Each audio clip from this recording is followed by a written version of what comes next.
तो स्टूडेंट्स, आपको याद होगा कि हमने आपको सॉलिड एंगल की डेफिनेशन बताई थी, और वो थी सॉलिड एंगल इज, बना दे डायग्राम बना लेते हैं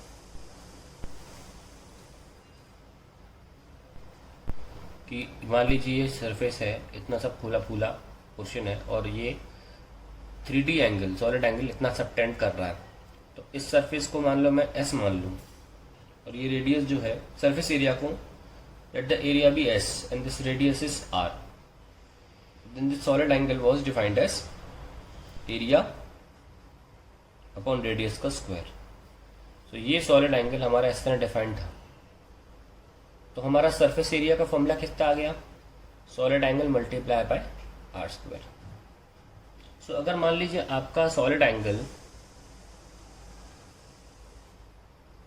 4 पाई स्टेरेडियन है, स्टेरेडियन 4 पाई स्टेरेडियन कब बोलते हैं,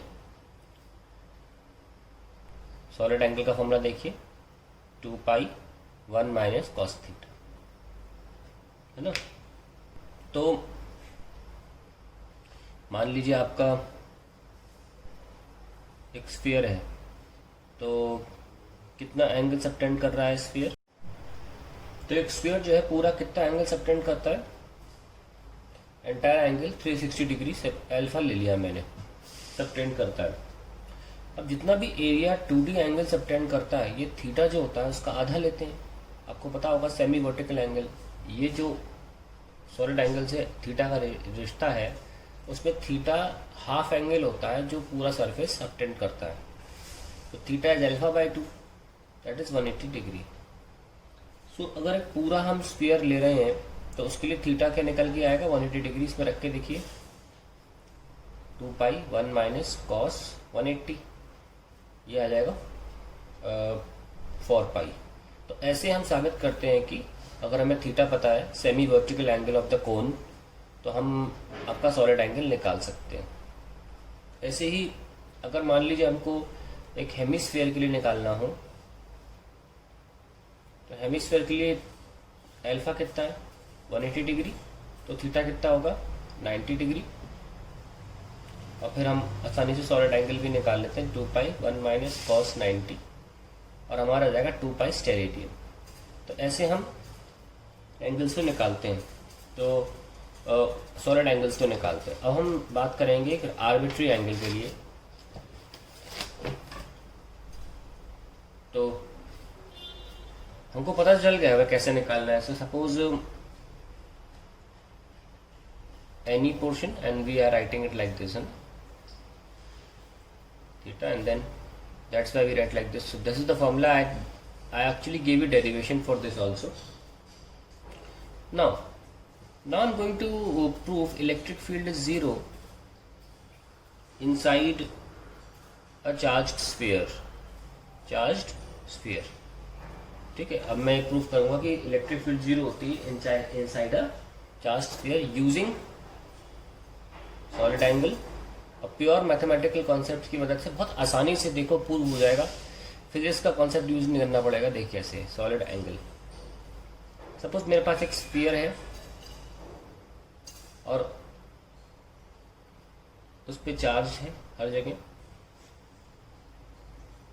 स्फीयर पे तो चार्ज यूनिफॉर्मली डिस्ट्रीब्यूट होगा क्योंकि सिग्मा एस 1 बाय आर, और हर जगह रेडियस सेम है, तो डिस्ट्रीब्यूशन जो होगा यूनिफॉर्म होगा। इसका एक दूसरा कारण भी बताएंगे बाद में कि यूनिफॉर्म डिस्ट्रीब्यूशन एक और कारण है, ये तो है ही, पर और तरीके से बताया जा सकता है कि यूनिफॉर्म डिस्ट्रीब्यूशन होता भी क्यों है।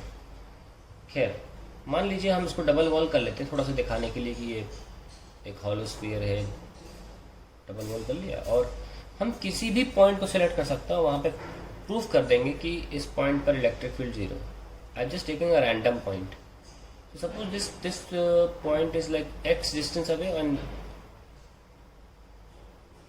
फ्रॉम हियर सपोज ये जो पॉइंट है ये a मान लीजिए और ये b मान लीजिए। ये 2r माइनस x दूरी अवे हो गया क्योंकि आफ्टर ऑल डायमीटर हुआ ना, तो डायमीटर से हमने कितना ले लिया, x से ले लिया, तो ये 2r माइनस एक्स डिस्टेंस दूरी पर हो गया ना। मान लीजिए ये जो पोर्शन है, इतना हमने पोर्शन चार्ज का पोर्शन ले लिया,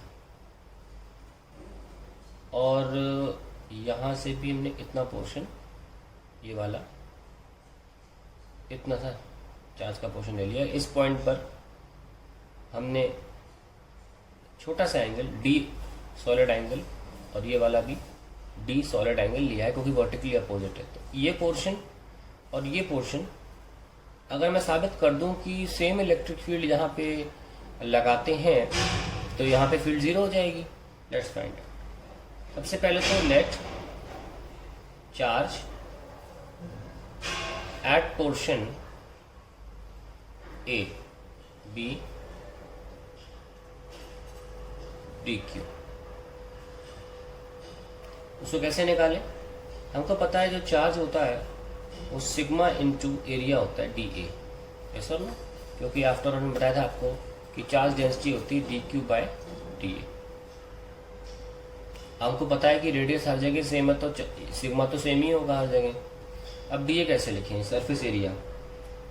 आपको मैंने अभी बताया था कि सरफेस एरिया फॉर्मूला होता है सॉलिड एंगल इंटू रेडियस का स्क्वायर, है ना। तो ये डी ए कैसे लिखेंगे? डी सॉलिड एंगल, छोटा सॉलिड एंगल इंटू कितना रेडियस है यहाँ के लिए, एक्स डिस्टेंस। ये देखिए इस पोर्शन में ये दूरी कितनी है, रेडियस एक्स का स्क्वायर। ये हो गया फर्स्ट। तो अब चार्ज को लिख लीजिए, d q equal to sigma D omega into x square.